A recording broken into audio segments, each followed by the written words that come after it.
Hello, everyone. Welcome to today's broadcast, Implementing Attribute Monitoring Analyses for Biopharmaceutical Development in QC. I'm Rita Peters, Editorial Director of BioPharm International, and I'll be the moderator for today's event. We're pleased to bring you this webcast presented by BioPharm International and LCGC magazines and sponsored by Waters. I'd like to share a statement from our sponsor. From the everyday consumer to scientists in the laboratory, everyone relies on accurate information to make critical decisions. Waters Corporation is the world's leading specialty measurement company focused on improving health and well-being through the application of high-value analytical technologies and industry-leading scientific expertise. Driven by that ethos for over 60 years, Waters has continually pioneered chromatography, mass spectrometry, and thermal analysis innovations. Whether it's discovering new pharmaceuticals, assuring the safety of the world's food and water supplies, or ensuring the integrity of a chemical entity in production, the company is constantly working with their more than 40,000 customers to change the world. I have a few important announcements before we begin. This webcast is designed to be interactive, and we encourage you to ask questions during the event. You can submit your question by typing it in the Q&A box, which can be found on the right-hand side of your screen. You can enlarge the slide window by clicking on the small square icon in the upper right-hand corner of the slide window, or you can hover your mouse over the lower right-hand corner and drag the window to the desired size. The slides will advance automatically during the event. If you encounter any technical problems viewing or hearing the presentation, just click on the question mark Help widget in the dock at the bottom of your presentation window. Before I welcome today's speakers, I'd like to get our audience involved and ask you to participate in a polling question. You can click directly on the screen to enter your answers. So here's the question. Is your organization currently developing or planning to develop LC-MS-based attribute monitoring assays for biopharmaceutical products? And the answer options are, you have implemented, you're currently implementing, you plan to implement, you have no plans to implement, or you're not sure. So once again, make your selection right on the screen and click Submit. The question again is your organization currently developing or planning to develop LC-MS-based attribute monitoring assays for biopharmaceutical products? You have implemented, you're currently implementing, you plan to implement, you have no plans to implement, or you're not sure. All right, we'll give you a little more time to answer that. And thank you for participating in that poll. Now I'd like to welcome today's speakers. Scott Berger received a bachelor's degree from the University of the Sciences and a doctorate in biochemistry from the University of Colorado at Boulder.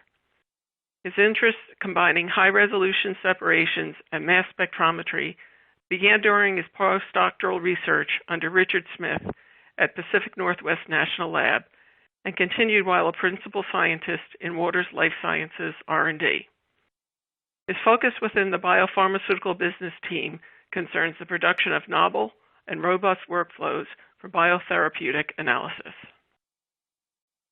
Angelo Palmese is leading the Characterization and Innovative Analytics Functional Unit, part of Analytical Development Biotech Department at Merck Serono's Godogna, Italy site.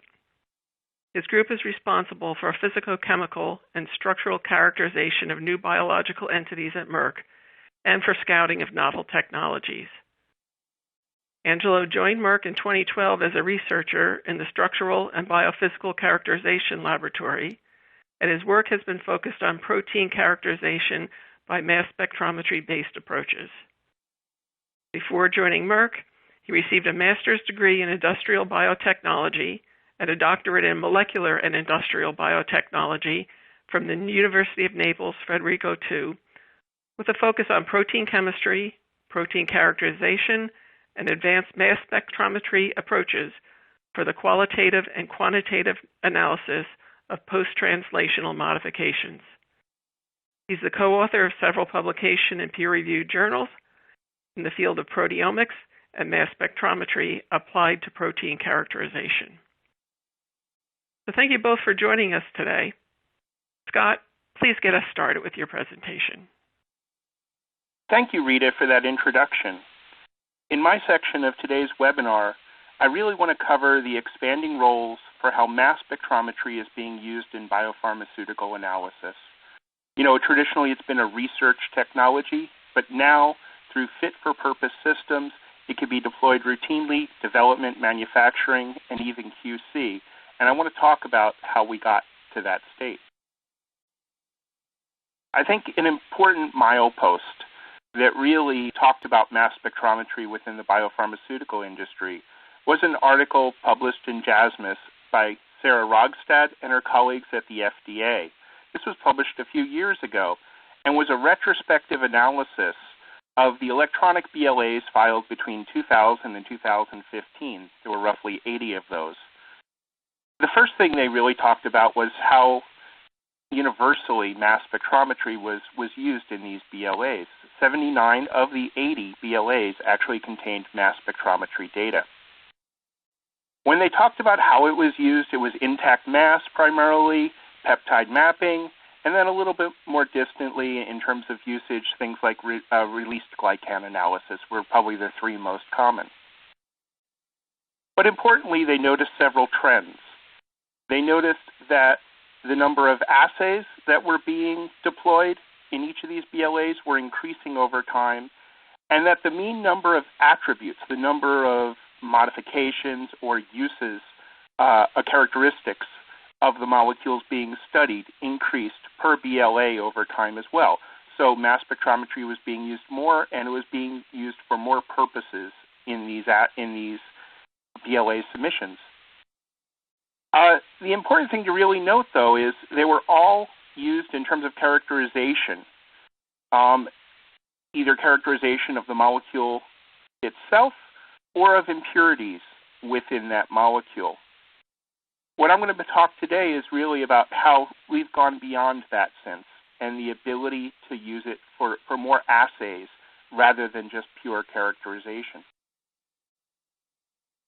It's not that characterization has disappeared. If you look at the Waters technologies for mass spectrometry that are used by the biopharmaceutical industry, we have research platforms such as the SYNAPT and now the cyclic ion mobility system that really have the ability to do more than those traditional characterization workflows.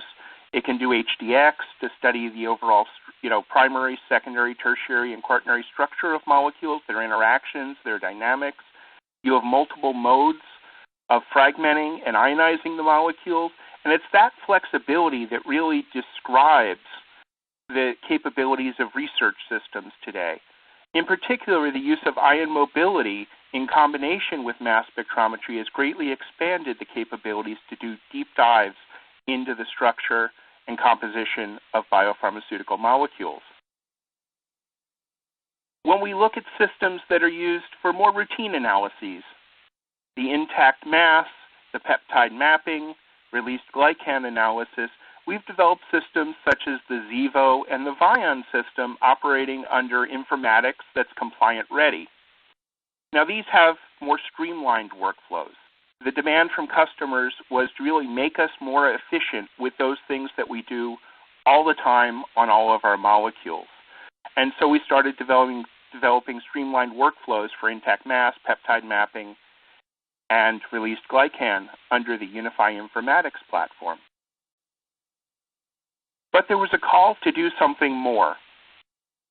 When we did surveys, 96% of the people surveyed, this was about 5 or 6 years ago, had said that they wanted more user-friendly MS to benefit their biopharmaceutical analysis, to reduce errors, to reduce the reliance on having just MS specialists conduct these analysis, and really to make better decisions with richer information. And a product that we launched about 6 years ago, the Acuity QDa, really helped define this new era of mass detection rather than traditional mass spectrometry. So the QDA, which was released, about 6 years ago or so now, really had an ethic to be treated like an optical detector. Working under Empower and MassLynx, it was designed for minimal training to get up and going, typically in a day, to be able to be qualified as any of the other optical detectors could, not to put a big burden in terms of the needs for care and feeding of the instrument, and to take things that would normally be either service or an invasive cleaning procedure and do things like make replaceable parts for the source that could be swapped out by any user traditionally who could take care of a chromatographic system. When we look at how the QDA has been used, there are now hundreds of them in biopharmaceutical accounts. A few of them are listed on the left hand of this slide who have either talked publicly or published on this. There's a wide range of applications that the QDA was used for. Top among them was peptide mapping, targeted attribute monitoring, and the use for synthetic peptides. You can think about the QDA as putting masses on every peak. And if you're developing a peptide mapping method, you can see where all the peaks are immediately. When you transfer a method, you can see if there's any movement or shift or even exchange in positions of those peaks. And if you're looking to do targeted analysis, it actually buys you a couple more orders of magnitude dynamic range in quantitative analysis beyond what an optical system can do. Beyond the use for peptides, it was glycans, free drug analysis, the detergents and formulation components, and oligonucleotide applications have been developed and discussed in the literature and at meetings using this QDA system. But customers saw the benefit in this, but still said there's another level of analysis we'd like to do with this sort of usability in mind. And they encouraged us to develop a higher resolution, an accurate mass, TOF-based system with these same usability characteristics as the QDA. And when we did a more recent survey and scientists were asked about these sorts of capabilities, they really identified an MS capability gap within their organizations, where they said right now within their analytical organizations, 25% of the people are probably capable of performing MS-based analysis. And we'd like to see this pretty much double.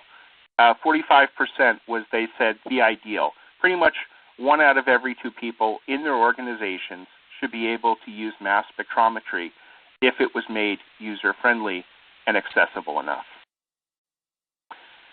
And that's the sort of impetus we had to develop the BioAccord LC-MS system. Really a fit-for-purpose system capable of doing the routine monitoring and even some light characterization workflows on biopharmaceutical molecules. And we're going to talk in the rest of my section really about the characteristics that allow it to go beyond this characterization role into the attribute monitoring role that's becoming more and more commonly used in things like manufacturing, quality by design for process dev, and even being proposed for QC lot release. So the characteristics of this system were really based on those customer requests. Their requests when we did interviews and studies were that the idea of robust, reproducible, easy to deploy and operate, having a small footprint because laboratory space is becoming more and more critical in terms of limitation. And finally, everyone commented that the informatics need to be friendly, they need to be workflow driven, and they need to be compliant.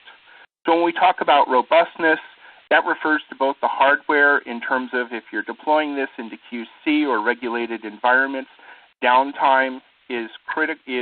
limiting downtime is critical, and having stable performance of the system is important, and the ability to demonstrate that. In terms of reproducibility, consistent results, and particularly having system-to-system variability be low so methods can be transferred effectively, and that if a backup system needed to be used, that it could immediately replace a system that for some reason was not available. In terms of easy to deploy and operate, a lot of people who typically would not be mass spectrometry savvy would need to be trained, not only on using the mass spectrometer, but using the applications that would go with it. And so we developed those application training programs with those sorts of users in mind for the BioAccord. Finally, knowing that the system is operating well, having intelligent diagnostics that gives you feedback about how to correct that was a critical requirement. And again, deployability, compliant readiness, and having this streamlined workflow-driven capability enabled the user who typically would not be using LC-MS to have accessibility to this system. When we actually look at the system itself, it's based on a platform of the I-class binary high-pressure mixing system for the ultimate in retention time reproducibility. TUV and FLR optical detection, depending on the application, TUV for peptides and proteins, FLR for released glycan, and, of course, the RDA mass detector, which is an accurate mass, TOF-based detection system, again, with all these capabilities that make it usable by people with no prior mass spec training. This is all operated under the Waters Connect infrastructure and featuring the traditional capabilities we've had in our Unify Informatics on that platform. Having it deployed as a system means that you need the ability to operate it effectively. We've developed consumables that allow you to set up the system, maintain the system, including a number of standards for each of the key workflows that allow you to show that the system is in proper operation.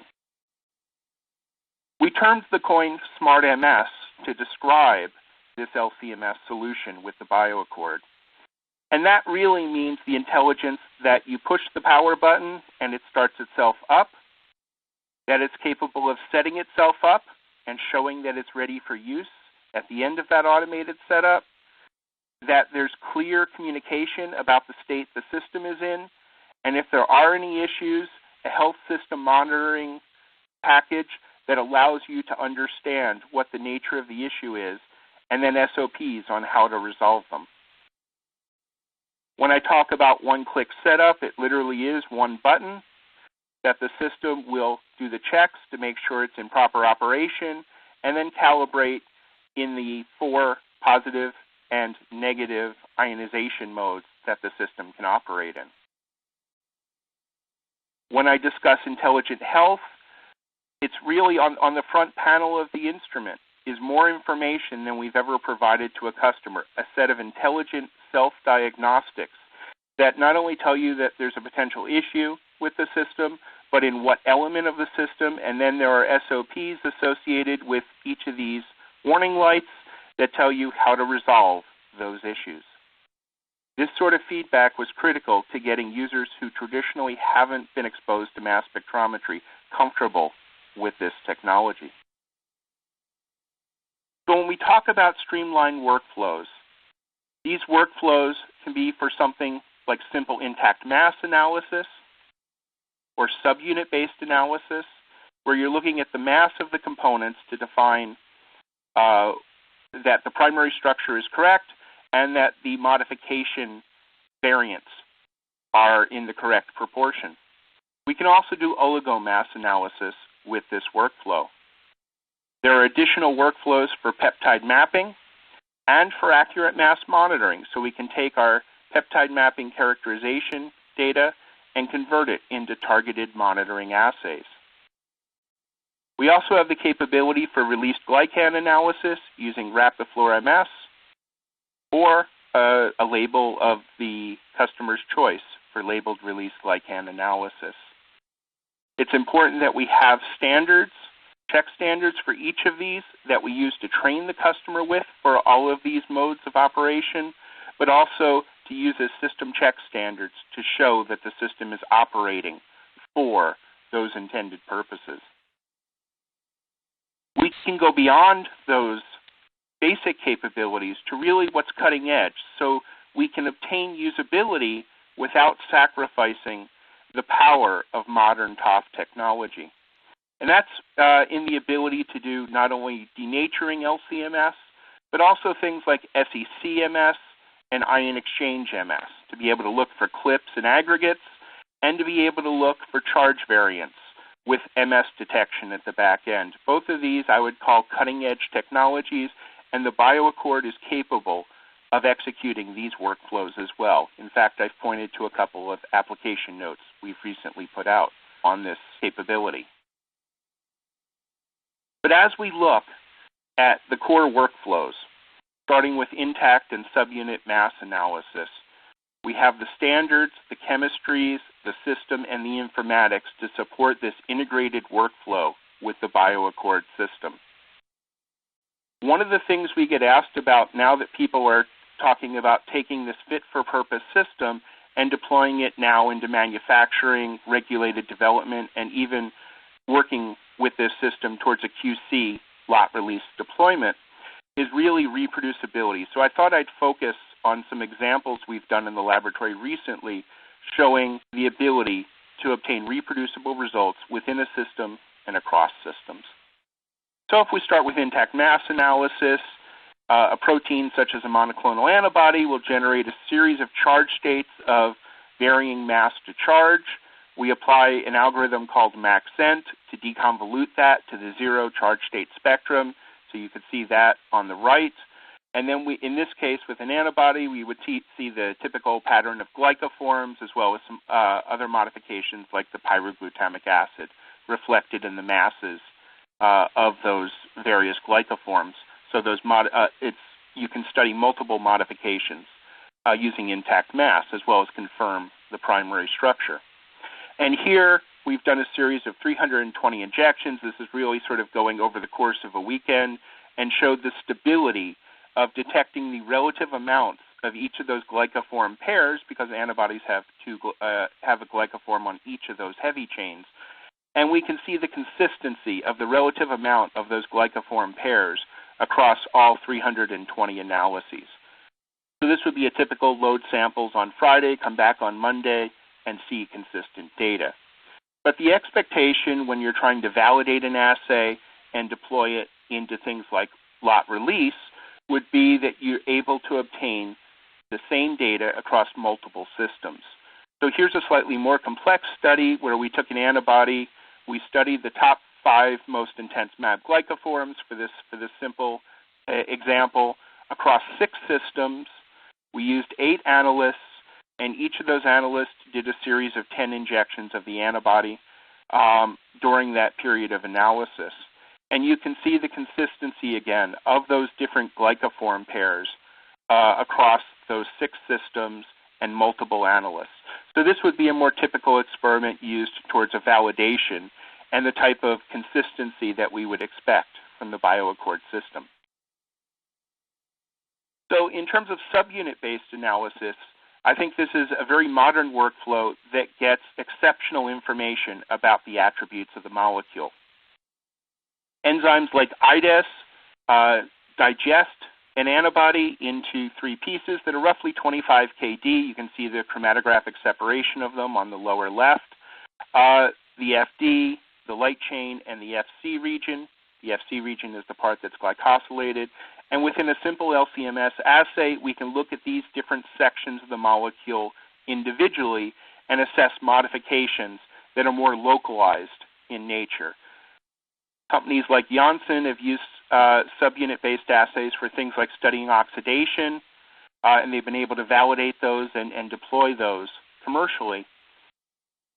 Here, we're going to look for confirmation of identity, glycoprofile on the FC region, and look at glycation on the light chain and FD regions. If we look at reproducibility of the glycoprofile, this was done on multiple BioAccord systems. We actually set the systems up from start to finish 3 different times on each system and then did triplicate injections. And you can see from those six experiments, 2 systems times 3 columns each, that we're able to get a reproducible glycoprofile for that FC region using the integrated system. And the important thing to note here, this is all done in an automated workflow. You load the sample, and at the back end, it comes out as processed data showing the relative amounts of each of the glycoforms.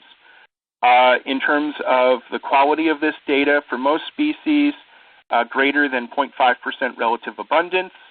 The percent RSD was less than 10%, with actually most of them being under 5% in terms of relative abundance. When we look at the glycation on the light chain and on the FD region, we see from these two systems, and there are error bars there if you look closer, we can get very reproducible measurements of low percentage glycation on these two subunits of the antibody.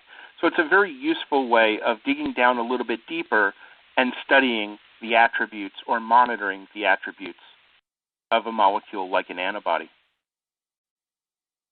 Peptide mapping, of course, allows us to go a little bit deeper and look at more targeted regions of the molecule.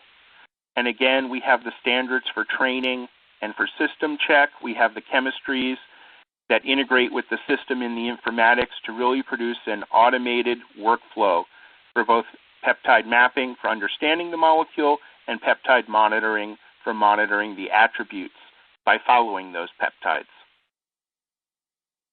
So this would be a traditional peptide map. In this one, it was done about roughly over an hour. And in fact, it's not just one chromatogram. It's actually the mass chromatogram for 18 overlaid injections, so you can see the reproducibility of the I-class system. I've labeled certain modified peptides there. Those are peptides that we're going to monitor and look at for reproducibility.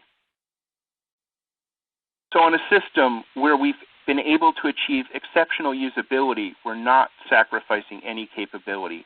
Peptide mapping workflows are capable of generating high coverage and high quality data where we can use multiple conformation ions from fragmentation on this system to confirm the identity of each of those peptides, and that we can look at multiple charge states to produce targeted assays for attribute monitoring.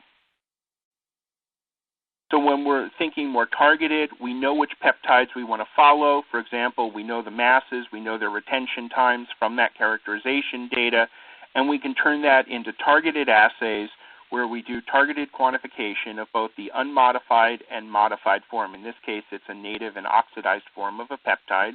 We have high confidence from characterization data that those are the correct peptides, and we can use the accurate mass monitoring workflow to actually follow that specific peptide and have the system automatically calculate the percent oxidation over a series of injections, in this case with an RSD under 2%, for following that across more than 20 injections.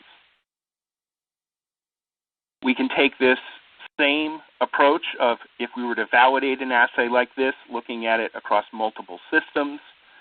And in this case, we're following several of the glycopeptides, the Miser peptide, which is susceptible to oxidation, as well as several other peptides on this monoclonal antibody digest. And we're able to show consistent analysis by monitoring these peptides and their relative modification level over time. This first plot is the plot of retention time, showing the stability of the system and the reproducibility of this system over multiple systems for retention time, followed by data that talks about the relative quantification of those modifications and showing that although there is some system-to-system variation, it's very small, and that we can reproducibly calculate the percent modification by targeted monitoring of these glycopeptides and modified peptides as well as their native forms. In this case, again, we see low percent RSD type variance in terms of the relative quantification of those modifications. All of these capabilities in terms of increasing usability, increasing access, while maintaining the full capabilities of a biopharmaceutical LC-MS system, have recently been recognized not only by our customers, but by our industry peers. Based on customer voting and comments, we were recently awarded the Select Science Award for Best New Drug Discovery and Development Product in the biopharmaceutical space. and Frost & Sullivan recognized Waters for the BioAccord in terms of its Global New Product Innovation Award after interviews with our industry peers. And we're very proud to have received these, and we look forward to working with the biopharmaceutical industry to continue this type of innovation and address the needs of the industry. So I hope you've found it useful to learn about this purposefully defined benchtop system for biopharmaceutical LC-MS analysis that really gives greater accessibility to organizations and to individuals who have not previously been able to deploy high-resolution analytics like LC-MS before. We've really optimized it for the workflows that the biopharmaceutical industry needs to execute routinely, and automated them so they can do them more streamlined and efficiently than ever before. Doing all this within an envelope of compliance is one of the core capabilities of the system, and being able to deploy it everywhere from research to manufacturing to even lot release is one of the core capabilities of this novel platform. I'm going to pass the baton along to Angelo and look forward to hearing how Merck Serono is using technologies like this to put their strategies together for biopharmaceutical analysis. Hello everyone, this is Angelo Palmesa from Merck Serono Guidonia in Italy. I will talk today about how in Merck we are going to simplify the paradigm of mass spectrometry and introducing MIM in our QC environment to be used then for release and stability testing panels. This is the agenda of my talk today. I will start presenting you our group, and I will continue presenting our strategy for MIM implementation and the ongoing activities. Let me start from a few words about Merck. Our business sectors comprise healthcare with innovative medicine for treatment of cancer, multiple sclerosis and infertility, life science, and performance materials. With over 150 sites in 60 different countries across the world. As part of healthcare business, Guidonia site is located close to Rome and is a center of excellence for analytical and pharmaceutical development for biotech products in Merck. I am located in Guidonia as well, and I'm part of the analytical development biotech department that comprises 4 functional units responsible for analytical development and validation, biological and physicochemical characterization, analytics for impurities, and so on. I'm leading the characterization and innovative analytics functional unit, and as part of our responsibility, we are taking care of development and implementation of MIM for QC purposes. Let's move now to the core to the work today. I would like to start from this slide that I guess more or less everyone knows. This is the huge list of quality attributes of biopharmaceuticals that is always the starting point for the definition of the attribute to be monitored, generally for release testing partner, and for establishment of the analytical control strategy. The classical testing partner for those situations comprises at least the methods that are presented in this slide. What is interesting here in this table is that each method is targeted towards one or few attributes, mostly correlated to each other. Thus, from this table, what we can say is that we have one method for one or few attributes.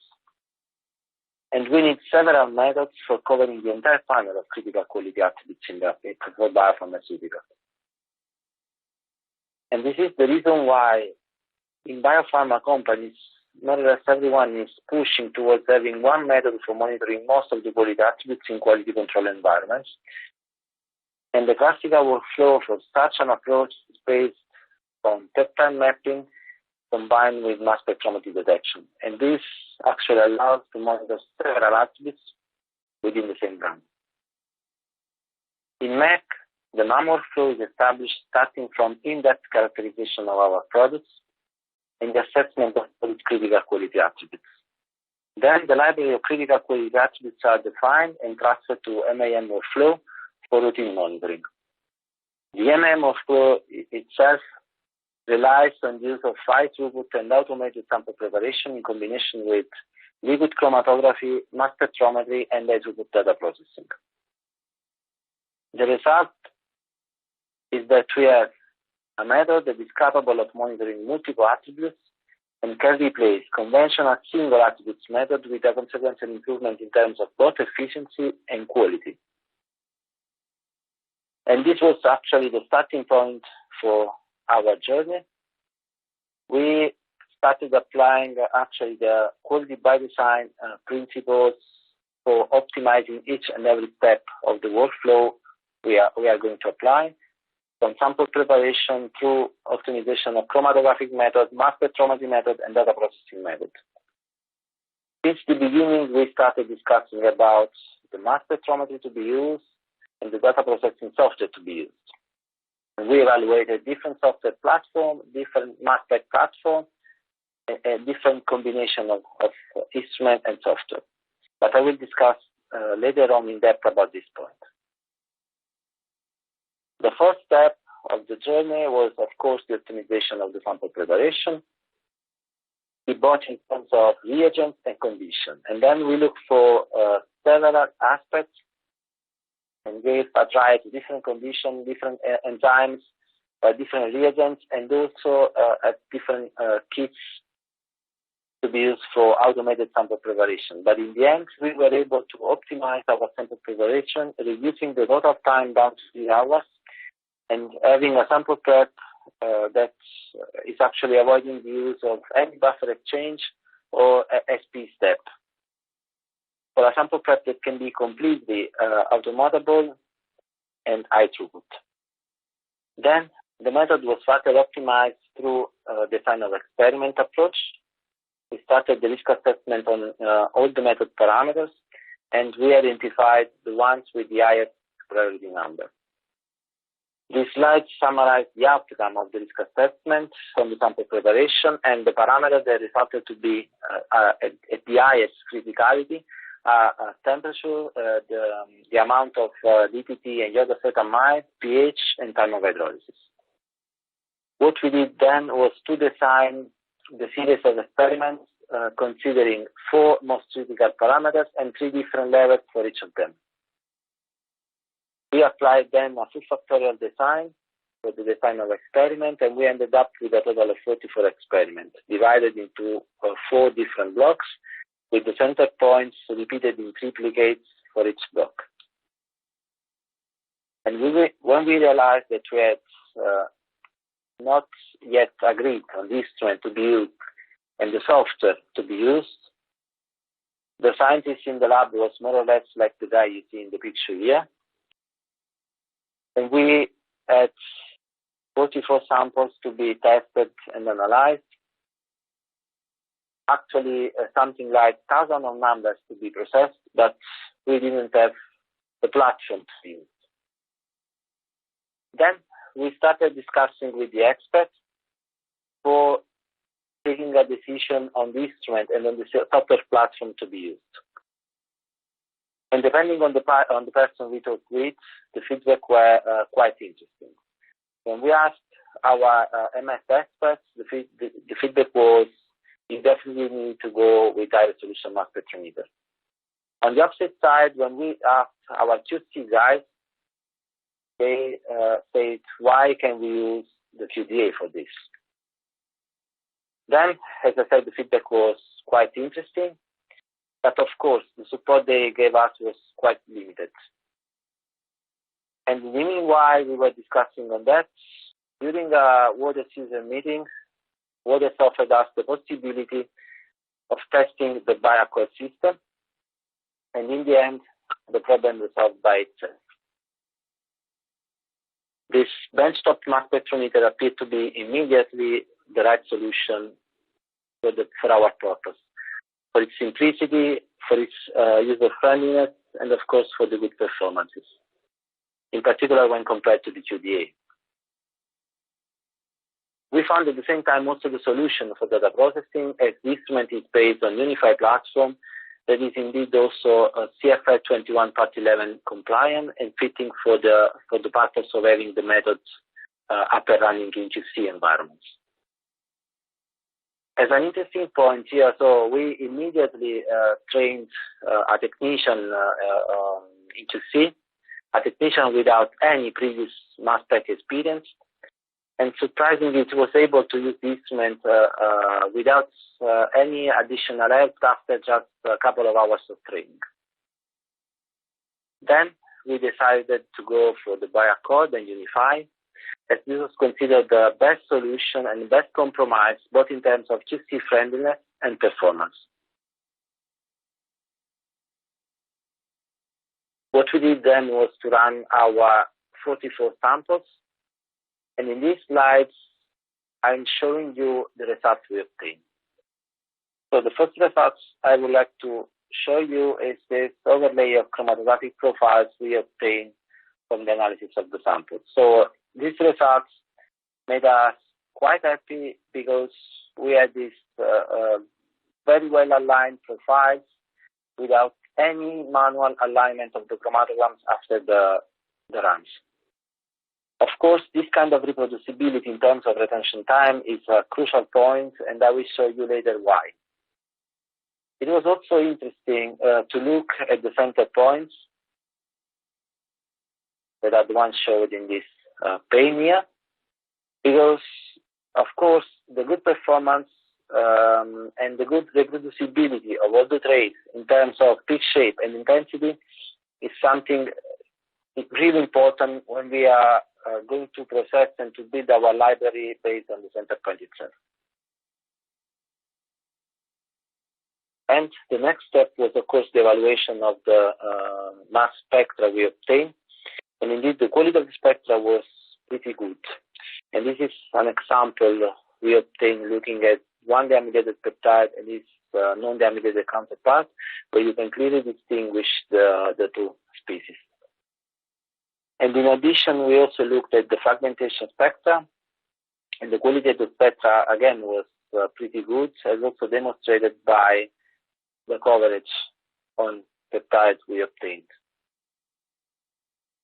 Next step was then the definition and the optimization of the data processing workflow. As already said, we decided to rely on Unify. And the first step for our data processing was the optimization of discovery workflow based on the processing of the central points that were used as reference samples. So looking at all the possible modification of our samples, and for attributing peak identity and relevant retention time. These information were then used for building our library, comprising all the quality attributes of the molecule.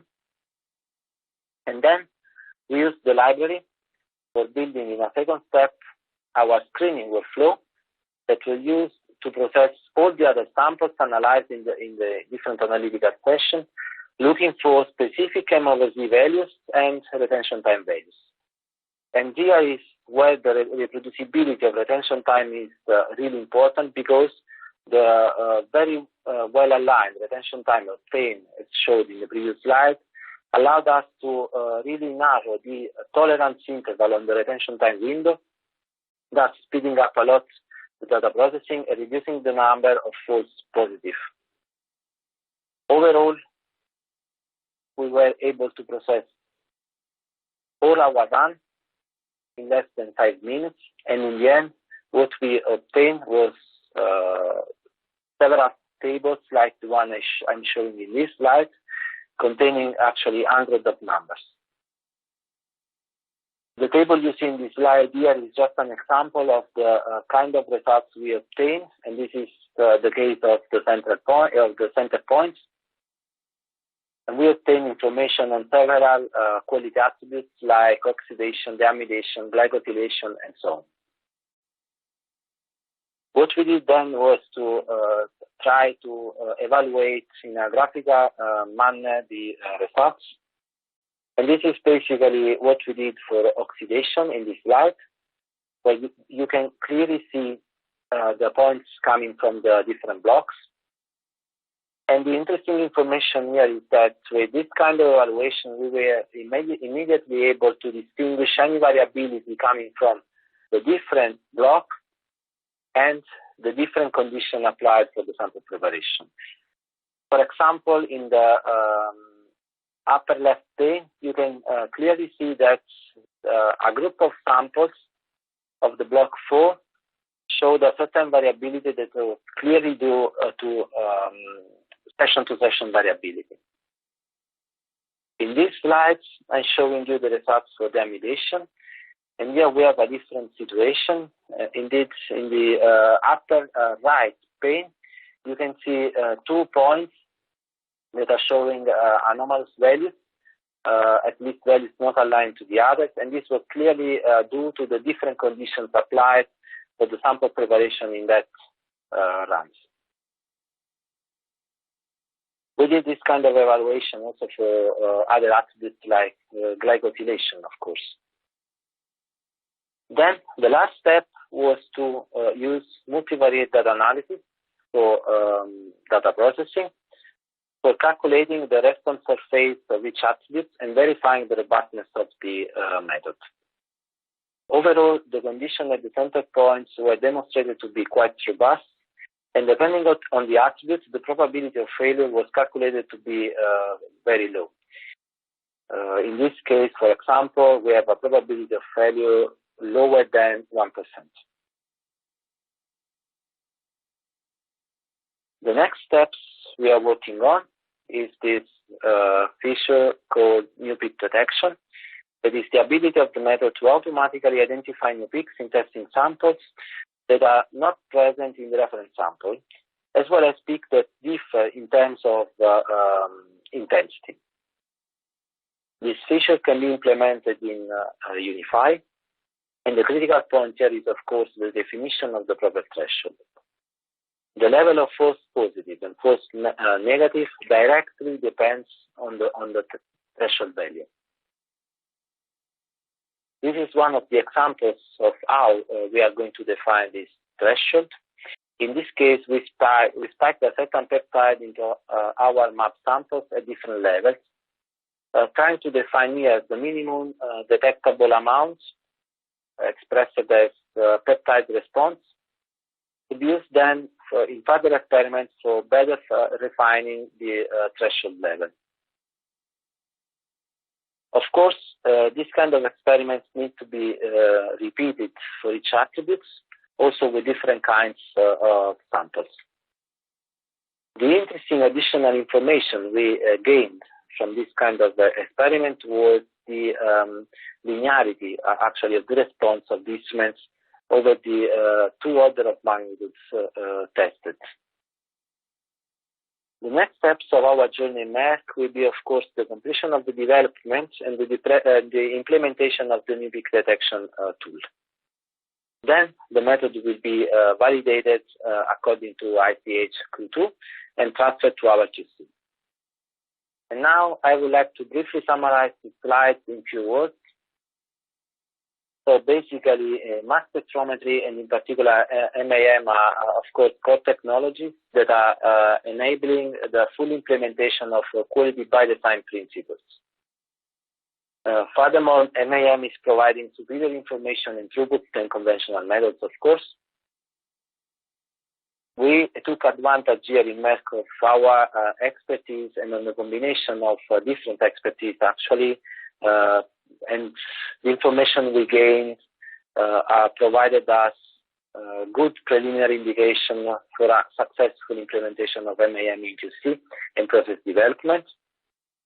And last but not least, the availability of instruments like the BioAccord and of software that are GXP compliant greatly simplify the development and the deployment of mass spectrometry methods to QC. And of course, last but not least, I would like to say thank you to all the people who worked and are working on this project in Merck, as well as to others for the possibility of testing the BioAccord for this project. And I would like to thank you for your attention. And then, as the presentation is now concluded, I'm sending it back to Rita for Q&A session. Well, thank you very much. Now I'd like to get our audience involved again in another polling question. Once again, click directly on the screen to enter your answer.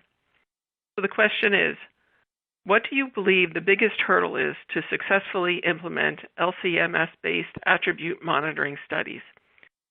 And the answer options are reproducible sample preparation, reproducible LC-MS system operation, efficient and automated data analysis reporting, meeting compliance expectations, or maintaining qualified users for the system.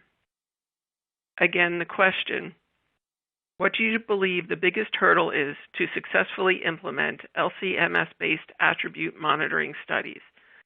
You can select your answer from reproducible sample preparation, reproducible LC-MS system operation, efficient and automated data analysis or reporting, meeting compliance expectations, or maintaining qualified users for the system. So you can just make your selection and click Submit. And thank you for participating in that poll.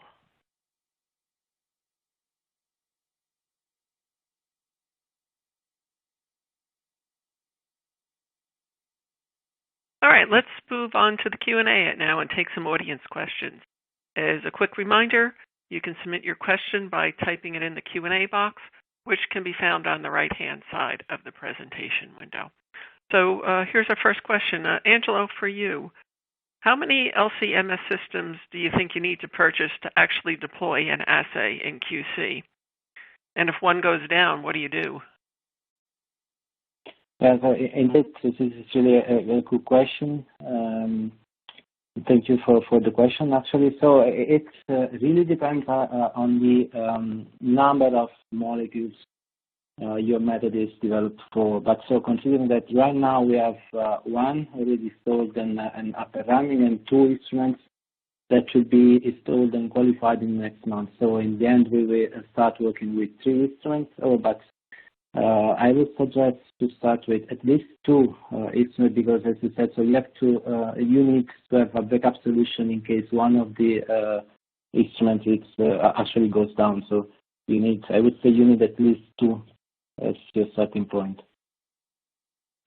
Okay, thank you. Here's the next question. So what is the range of MZ detection in the RDA detector? Can RDA mass detector be attached to a UV or FLR detector? I suppose I'll take that.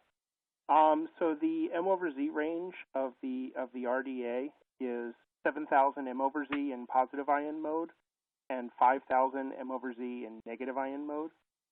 It wasn't part of the question, but most people ask that question when they're thinking about doing native MS analysis. So you spray under conditions where the protein or the complex remains relatively folded and intact, and that gives you less charges, and therefore things go to higher M/Z. And so 7,000 M/Z easily can handle things like a dimer of a monoclonal antibody sprayed natively. So that would be about a 300K, and probably go much higher than that. The question about TUV, tunable UV, and FLR, both of those are available with the system. The TUV would be the default detector usually for peptides and proteins, the FLR for labeled released glycans, although increasingly I'm seeing FLR used for intact protein analysis because of the very good signal-to-noise for that detector. Okay, thank you. Here's the next question. What LOQ level can be obtained in quantification of deamination and oxidation by peptide mapping using Waters LC-MS?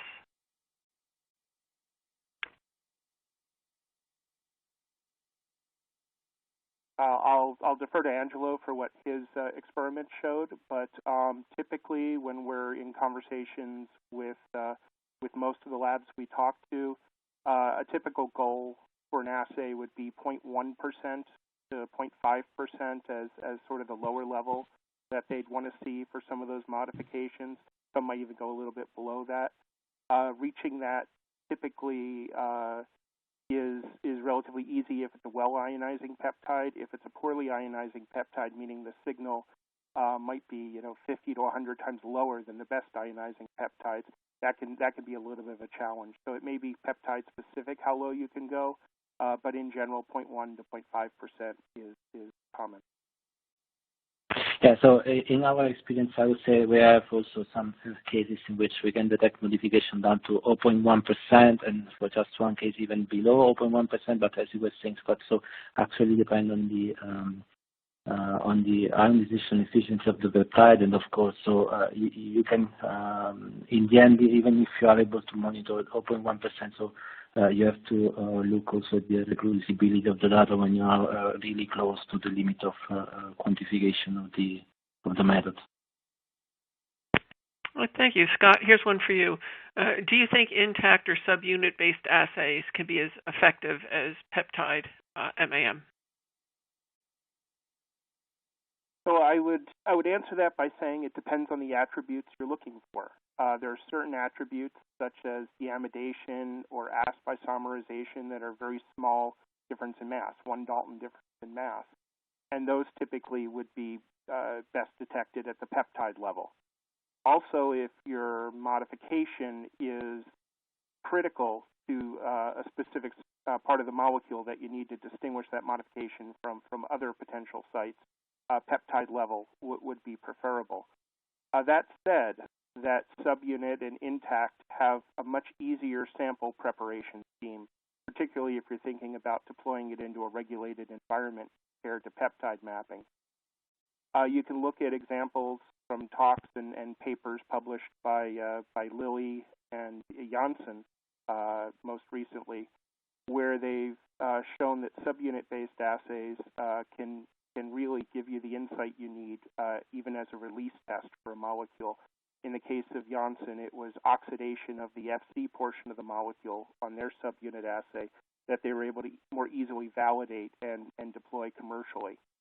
And so if you're looking for those larger modifications and it's not critical to know exactly where that modification is happening, things like glycation or glycosylation would be good examples.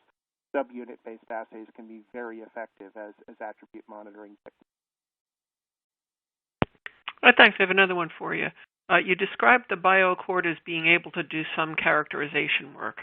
How far can it go? Sure. I mean, we have this conversation all the time, particularly, distinguishing the capabilities of a QTOF platform, which I'd say more is a traditional characterization platform with the BioAccord.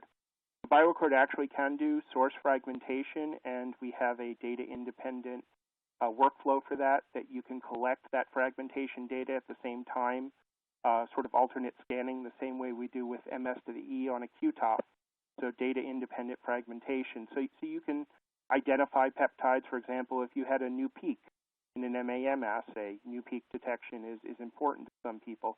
You would have that capability with the BioAccord. Where the QTOF really shines is in the ability to do the full characterization. In terms of using the Q, the quadrupole part, as a mass selector to select a peptide, optimize its fragmentation in a collision cell, and then detect those fragments. You can go much deeper using that targeted MSMS method than you can with data-independent techniques. And so if you're trying to sequence through the protein and get that primary structure established for submission, a QTOF can actually get you down to those lowest level modifications and the full sequencing using a number of different digest reagents, and then data independent to establish the primary peptide map, and then some targeted MSMS to establish this remaining sequence, the ambiguities. Okay, thank you. All right, so you covered the DOE for sample prep. What about MS source and acquisition settings? Do we need DOE for these settings as well? Yeah, so indeed, it is really a good question. I would say yes. So as I presented in one of the first slides, so we are going through each and every step of the methods, so the sample preparation, from not only sample preparation, but also lipid chromatography analysis and mass spec analysis. And yes, of course, so we will apply this kind of DOE optimization to each and every step of the entire workflow, so lipid chromatography as well as mass spectrometry. All right, thanks. I have one last question for both of you. So what do you think the qualifications of people in manufacturing or QC need to be to run attribute monitoring? Yeah, so I can start here, but basically... Angelo, why don't you go first? Okay. So as I also said, so basically it really depends on the instruments and on the, let's say, the workflow that you set up here. In this case, as I said, so we trained a technician without any experience on mass spectrometry, so he was able to use the instrument after just a couple of hours. So it really depends on the method itself, the simplicity of use of the method and on the instruments, and of course, anyway, you need a certain experience and know-how in data interpretation in this case. Yeah, I think I would harmonize with that comment that we have a lot of experience now with the earlier systems we've deployed, where over the summer, many of those companies were actually using summer interns to operate the instrument.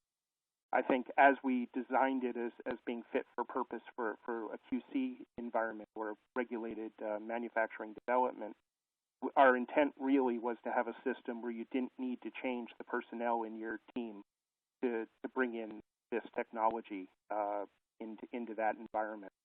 And I think the feedback we're getting is that we've succeeded. All right. Well, thank you very much. Unfortunately, we're out of time. I want to thank the audience for attending and participating in today's event. And I'd like to thank our sponsor, Waters, for making today's webcast possible. I'd like to ask everyone in the audience to participate in a brief survey from our sponsor, and you can find that survey on the right side of your screen. You'll receive an email alerting you when this webcast will be available for replay. I invite you to forward that announcement to your colleagues who may have missed today's live event. So thank you again for joining us, and have a good day. Goodbye.